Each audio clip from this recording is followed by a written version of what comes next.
Now, this is interesting to me because I think if we ask some questions about maybe the Old Testament law versus like the New Testament and which one of those is harder, most of us would kind of say, oh, good, we don't have to follow the law anymore. I mean, have you read the Old Testament?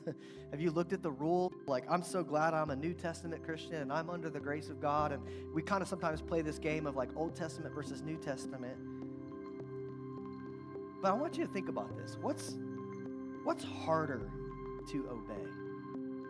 What command actually requires more of you? Is it be circumcised or love your neighbor as yourself? When it comes down to it, which one of those is actually harder? Because Paul says the entire law is summed up in that one idea of love your neighbor as yourself. And I don't know about you, but besides the pain of it, a little one-time cosmetic surgery is actually easier than the daily task of loving other people. I think that waking up every day and learning to love people as I love myself takes a lifetime of work.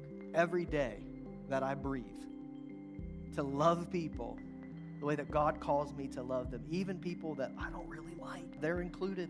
They're your neighbors that he's talking about. It's everybody.